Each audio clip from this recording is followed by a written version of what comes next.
Good evening. It's Tuesday, August 5th. Welcome to the NCWLIFE Evening News. Grant Olson is away tonight. I'm Jefferson Robbins. Here's a few of the stories we have coming up for you this evening. The Wenatchee School District opens its books during a financially delicate period with a public budget hearing coming up next week, and an appeals court rules that Grant County business owners have no liability in a deadly workplace shooting 10 years ago. A cool and cloudy morning gave way today to sunny weather in the 80s, but a cooling trend is underway for Wednesday. Our morning host, Dan Kuntz, rolled back out of bed to bring you your full local weather forecast coming up later this half hour.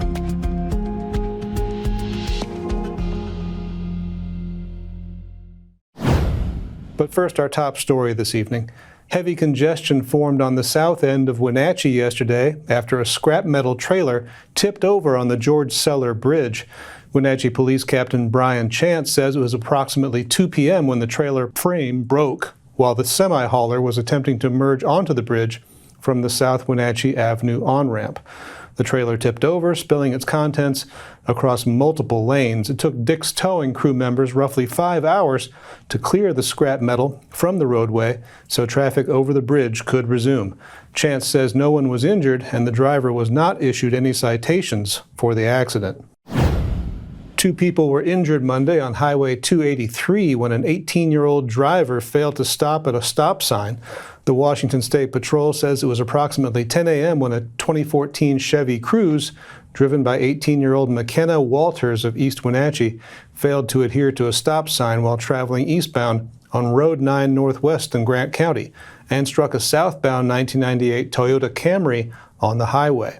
Both Walters and the driver of the Camry, 26-year-old Silvino Ordega Cruz of Royal City, were transported to Confluence Health Hospital Central Campus for their injuries. Both vehicles were totaled. The State Patrol says Walters will be cited for her part in the accident. The Wenatchee School District will hold an August 12th budget hearing to accept public comments about the upcoming school year's budget. Last month, the district was bracing for immediate budget challenges as the U.S. Department of Education withheld billions in federal funding nationwide for migrant education, multilingual education, before and after school programs, and teacher training. About $2.9 million that was originally withheld from Wenatchee schools was released by July 31st, but there is still uncertainty about the exact amounts the district will receive. 2025 to 26 budget information is available ahead of the August 12th hearing by calling or visiting the district office at 235 Sunset Avenue. The board will take action on the budget during its meeting on August 26th. East Wenatchee Police Chief Rick Johnson says the agency had its biggest turnout ever for the National Night Out at Eastmont Community Park. Johnson estimates a crowd of over 2,000 attended during the 3-hour event, which featured a barbecue, multiple local police agencies, plus the Wenatchee Valley Fire Department, Ballard and Lifeline Ambulance Services, and the Washington State Patrol took part. Attractions included one of my favorite activities, the Dunk-A-Detective dunk tank. Johnson says it's the 5th time the night out has been held at Eastmont Community Park. 10 lucky youths got to take home a free bicycle in one of the festival giveaways. When we come back, it's a changing of the vintners at one of Lake Chelan's most successful wineries. Bob Hargadon, a pillar of the wine community, steps down at Chalan Cellars. I'm Jefferson Robbins, and you're watching the NCWLIFE Evening News. Stay with us. Remember when you could afford to have fun on 2 wheels without breaking the bank?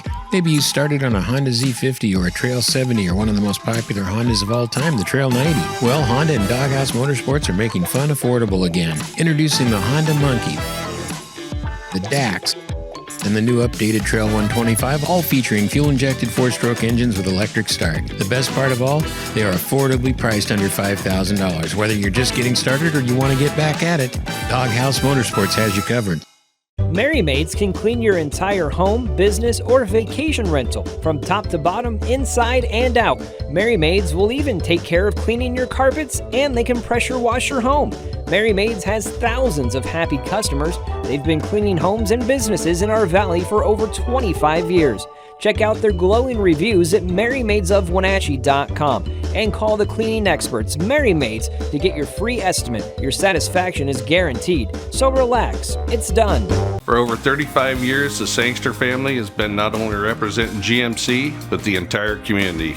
As one of the few family-owned dealerships in Washington, you can count on our personal integrity, which has spanned over 3 generations, to ensure your satisfaction. Sangster Motors stands behind everything we sell, from GMC professional-grade products and service from a professional-grade dealership. Remember, caring about your family is what brings you back to ours. Welcome back to the NCWLIFE Evening News. The owners of a Royal City manufacturing plant that became the scene of a murder in 2015 are not liable in the death and injury of their employees. Callahan Manufacturing builds hoist devices for agricultural hauling trucks. The estate of murder victim Joel Rodriguez of Quincy had sued Callahan Manufacturing and its owners in Grant County Court, saying they did not act appropriately when employee Eduardo Ibarra Valencia began displaying aggression toward colleagues in the workplace. Ibarra eventually shot and killed Rodriguez and wounded one other employee. The Grant County Court dismissed the estate's lawsuit in 2023, and today the Washington Court of Appeals supported that decision. The 3-judge panel says in this situation, the Callahan family is immune from liability for the criminal actions of its employee.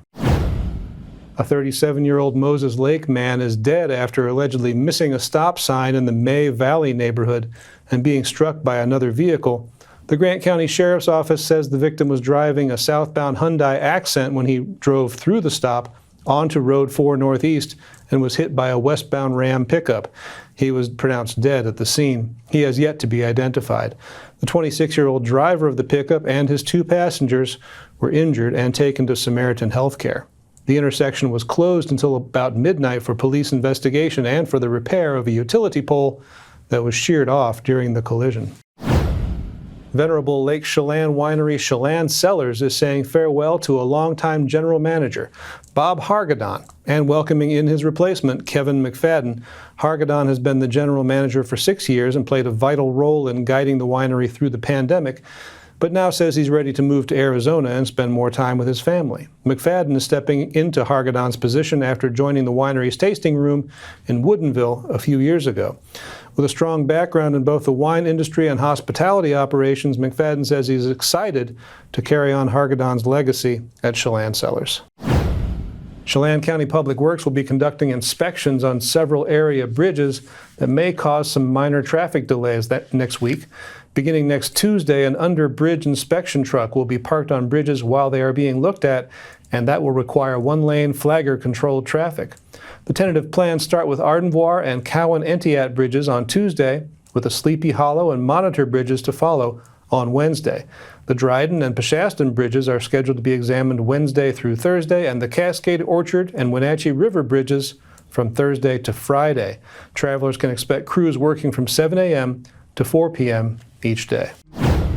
Well, coming up, it's always a good idea to use FireWise principles to protect your home, and nowhere is that more true than in the Lake Wenatchee area. The local fire district is there to help.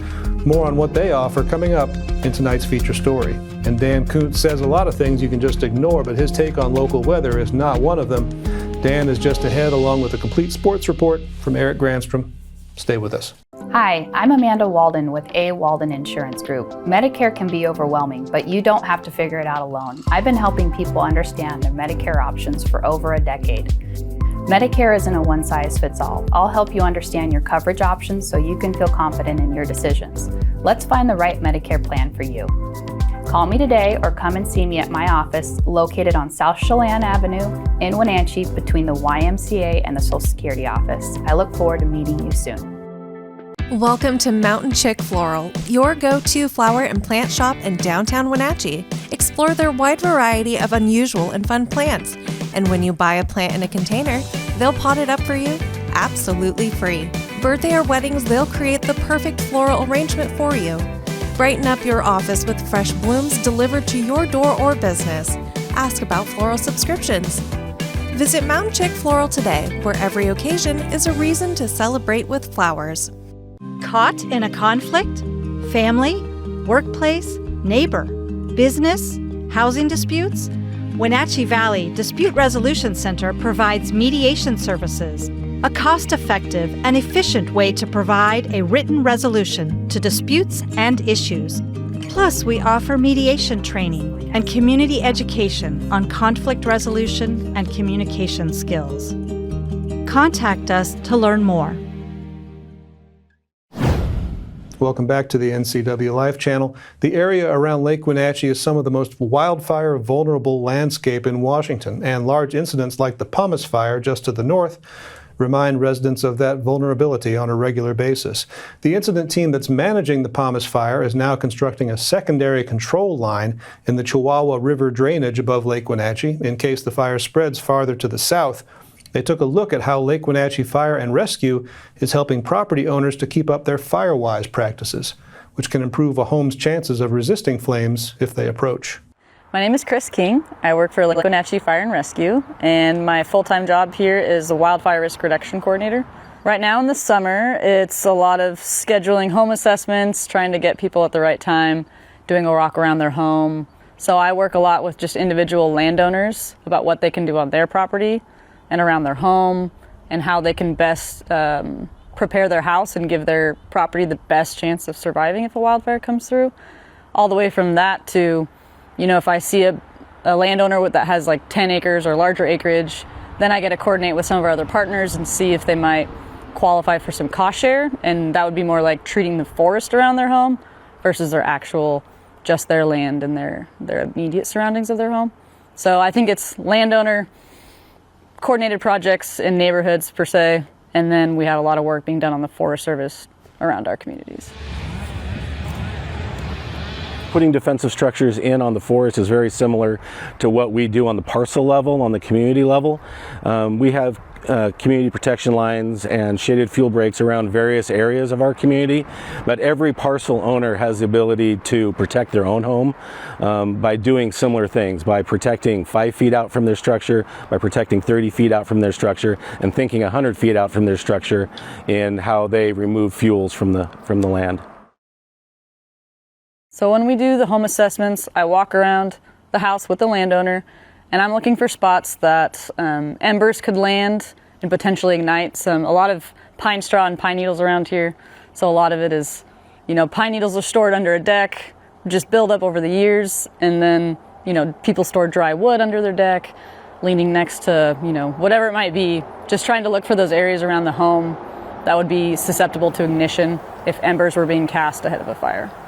Because we're surrounded by national forest, and the county itself is about 70% public land, at times it can feel a little overwhelming for the landowner to be like, how do we even make a significant difference if we're surrounded by forest and, you know, my house is adjacent to the Forest Service.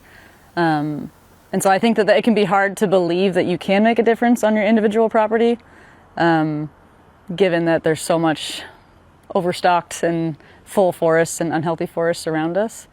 I think that is kind of unique to our area. And then we have a lot of second homeowners who vacation over here, or maybe tourists that are just here for the weekend in short-term rentals. And so making sure they're aware of the risk is kind of an added challenge too. A number of years ago, our community was labeled as the #1 wildland-urban interface risk in the state of Washington, and forest health has been a priority for us ever since then.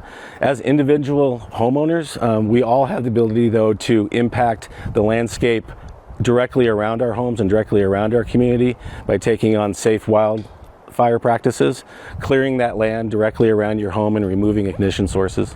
I think that it can make a significant difference in our ability to either have the right space and time to evacuate, or to have the peace of mind of controlling the things that you can control, and knowing that, okay, we treated this evacuation route, I feel good, I'll be able to get out, and I've done all I can do on my property to make sure that I'm leaving it as best as I can and giving it its best chance. It's election day weather. It is, of course, the August primary. If you haven't voted yet, do it. You got until 8 o'clock tonight. After that, well, your vote ain't going to count. And turnout, quite frankly, is pretty low, as you probably might imagine. There's the Wenatchee Valley. We had quite a bit of clouds this morning. Boy, the sunshine really came through this afternoon. Not going to see a lot of sunshine tomorrow. It's not going to feel anything like August by the time we visit tomorrow. First of all, your high today, about 86, a little bit below normal. That's exactly what we hit yesterday, by the way. We've lost exactly 1 hour of daylight from 1 month ago. July 4th of this year, we had 15 hours and 49 minutes of daylight. Now we got 14 hours and 49 minutes of daylight, and it's now official. We are 2 inches behind where we should be for our rainfall. The drought continues, but maybe we'll get a little relief come Wednesday. All right, let's take a look at some of tomorrow's highs. Look at this. You're not going to know it's August. 76, 76, 77, 74. Lake Wenatchee will be lucky to get to 72. And with the low-hanging clouds, the cool weather, and no wind, Lake Wenatchee will be a mosquito heaven tomorrow. So why is it going to be so much cooler tomorrow than today? Well, there's a pretty sizable cold front that's going to come in and pay us a visit, going to give us lots of clouds and some pretty cold temperatures. Rest of the day today, pretty comfortable, pretty nice. When we go to bed tonight, it'll be fairly clear skies when you get up on Wednesday morning. Not going to be the case. Lots of clouds all day Wednesday. And as we get deeper and deeper into the day Wednesday, a better chance of getting some rain on Wednesday. Only 74 degrees, and late afternoon, early evening, maybe even a pop-up thunderstorm, probably more like scattered showers. We obviously need the rain, but the cool air will exit starting Thursday night. Thursday is still going to be cool. Look, only 79 degrees. Our normal high is 89 degrees, 88 or 89. So significant cool down. Not going to feel like August on Wednesday or Thursday. By Friday, August will return with a vengeance. And I took a look at the long-term forecast from the Climate Prediction Center, and starting really on Saturday and Sunday, we're in for some big-time heat, folks. It's definitely going to feel like August. Yes, the days are getting shorter, losing about 2.5 to 3 minutes of daylight every day, but it's still August, and that means it's still going to be pretty darn hot. Lots of sunshine, very little wind. It's been a very windy summer, not so much with the breezes coming up this weekend, and right on into Sunday and Monday and Tuesday. We'll be pushing 100 degrees by the early part of next week. A friendly reminder, it's still summer. So tomorrow might be the perfect day. Wednesday might be the perfect day to turn off the air conditioner, open up the windows, because we're only going to be maybe mid-70s tops with lots of clouds and a nice light breeze. It'd be a perfect time to air out your house or apartment tomorrow before summer returns with a vengeance over the weekend. So 86 today with lots of afternoon sunshine, 65 tonight. You're going to wake up tomorrow with lots of clouds, and they're going to go nowhere. Lots of clouds, good chance of some afternoon rain on Wednesday, only 74, quite comfortable for a lot of people. Still cool, cooler than normal anyway, on Thursday, and lots of sunshine, and then here comes another heat wave, and we will be kissing 100 by the time we get to Monday. Good news for the Wenatchee Apple Sox. Sports is coming up with Eric Granstrom. You're watching a Tuesday edition of the NCWLIFE Evening News. Now there are even more reasons to meet at the Pybus Market. Outdoor dining and tastings, the fabulous Farmers Market, Saturday artisans on the concourse, and your favorites all week long. No matter the reason, it's always time to meet at the Pybus Market. Pybus Market, where community meets. Hey there folks, Blueberry Carrie here to invite you on out to Blueberry Hills to experience some real treats. Take a look at our homemade cream pies, our amazing cheesecakes, and don't forget our famous banana pudding. Remember, we're more than just great treats. People come from all over the world to experience what has been called one of the best destination restaurants in the Pacific Northwest. So come on out and see what all the fuss is about. Blueberry Hills in Manson. It's where the world is coming to. At Local Myth Pizza, we believe in real food, freshly prepared with only premium ingredients. Our cheeses are imported from Italy. Our sauces, dressings, and even our sausages are made in-house fresh daily. Featuring Northwest craft beers and 30 Chalan Valley wines and ciders. Family fun and amazing food. Eat local, drink local, and be local at Local Myth Pizza. Come see why Sunset Magazine says you can't beat Local Myth Pizza.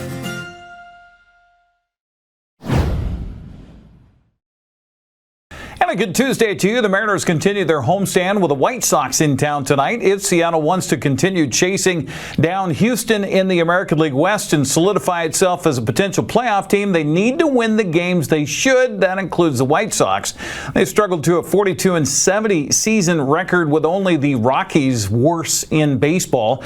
The Mariners are 60-53 coming into tonight's game. Davis Martin gets a start for Chicago, who's 3-8 with a 3.84 earned run average. All-star Brian Wu gets the start for Seattle, who's 8-6 with a 3.11 ERA. First pitch set for 6:40. That'll be on Root Sports Northwest. While Seattle was idle last night, the Astros picked up a half game with an 8-2 win over Miami. Texas's Josh Young walked it off with a 3-run homer in the bottom of the 10th to beat the Yankees 8-5. The Angels topped Tampa Bay 5-1. Boston remained hot with an 8-5 win over Kansas City and leads for the top wildcard playoff spot.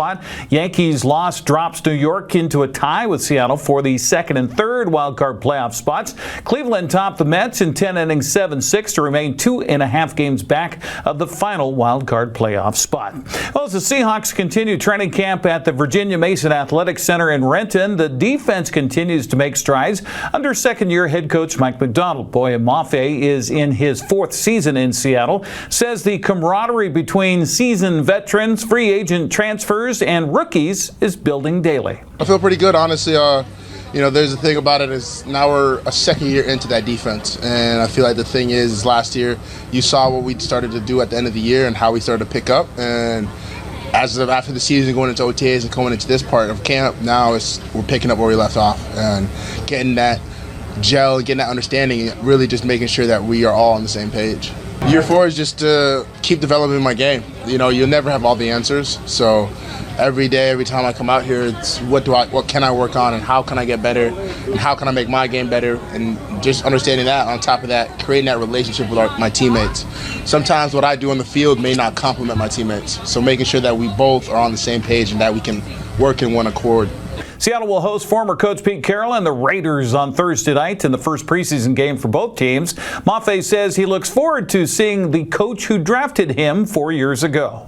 It'll be interesting. It's one of those things I haven't really thought about yet. And obviously, being a coach that drafted me and brought me into Seattle, into the NFL, honestly, it would be an emotional moment. But, he got a new job and we're in a new situation. So at the end of the day, we'll probably have our 5 minutes and then got to get to work.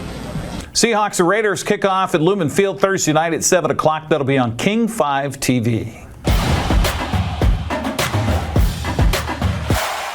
The Wenatchee Apple Sox exploded for 13 runs on 22 hits last night in a series-opening win at Kelowna, according to our good friend Joel Norman. Elijah Pelayo and Noah Fields both had big nights for Wenatchee in the 13-3 victory. For the third time this season, the Wenatchee Apple Sox topped 20 hits as they picked up a 13-3 series-opening win against the Kelowna Falcons on Monday night at Elks Stadium. Noah Fields and Elijah Pelayo keyed the offensive outburst as they both recorded 4 hits in the game, with Pelayo driving in 3 runs and Fields plating 2 of his own. Wenatchee picked up its 29th victory of the season and hit double-digit runs for the 12th time as they picked up the 10-run win against the Falcons to open up a 3-game set. 2 teams will do it again on Tuesday night when they face off at 6:35 once again at Elks Stadium. With your Apple Sox update, I'm Joel Norman.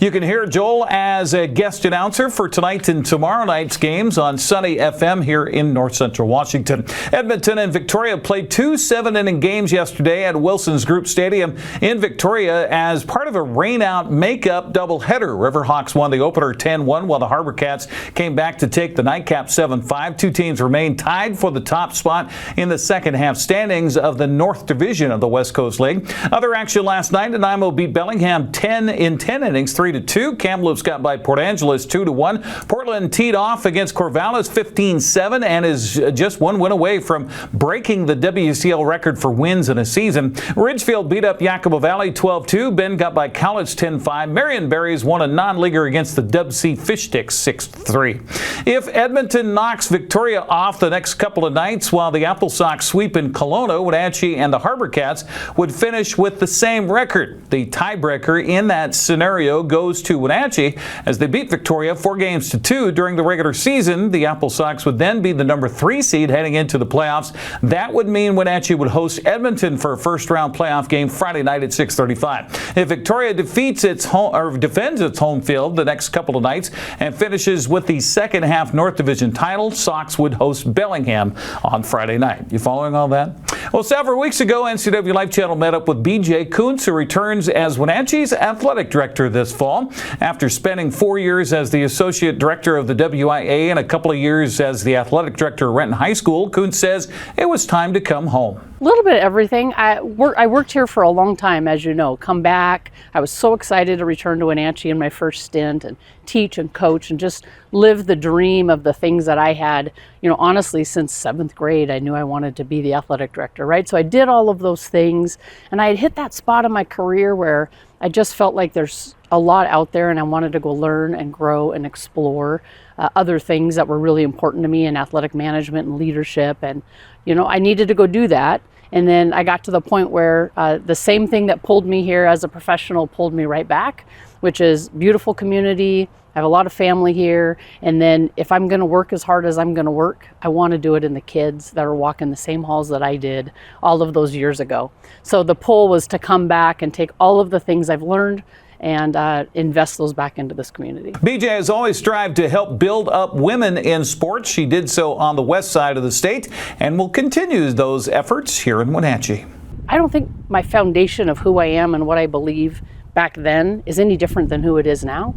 I think it's so important to have as many females, coaching females as possible, to have those role models. I didn't have very many growing up.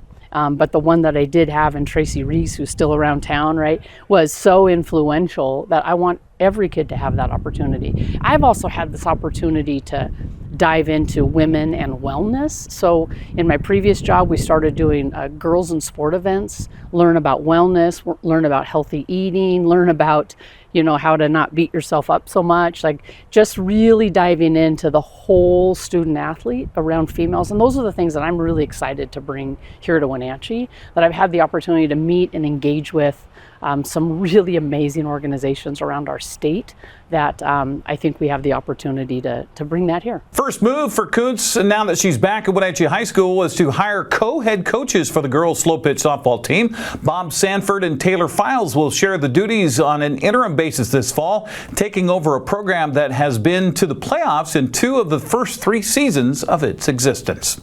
That's a look at sports news. I'm Eric Granstrom. Have a happy Tuesday.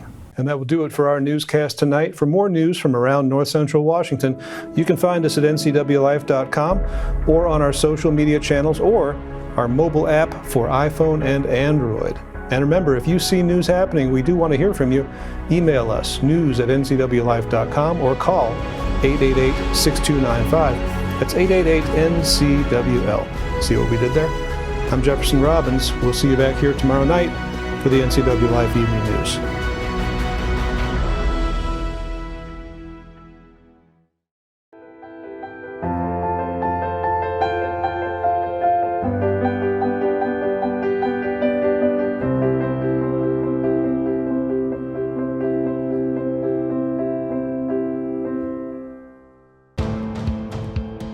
NCW Life Channel is your local TV station.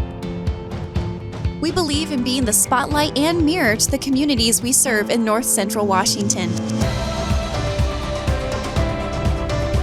Programming on NCW Life would not be possible without our sponsors.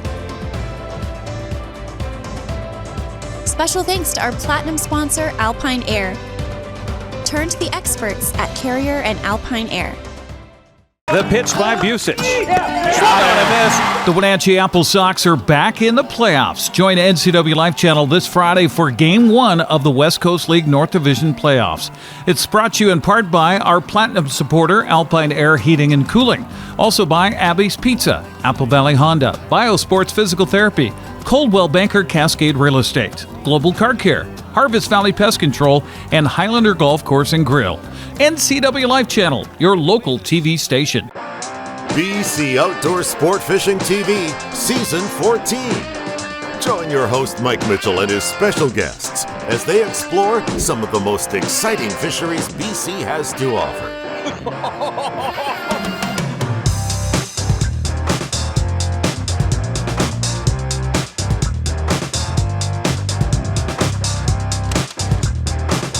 DC Outdoors Sport Fishing TV. Check your listings for airtimes. What once was old now is new to the NCWLIFE channel.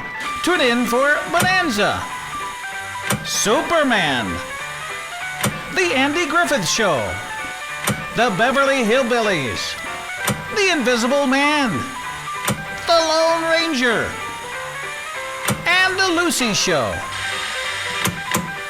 Check your program guide for classic programming on NCWLIFE channel, your local TV station.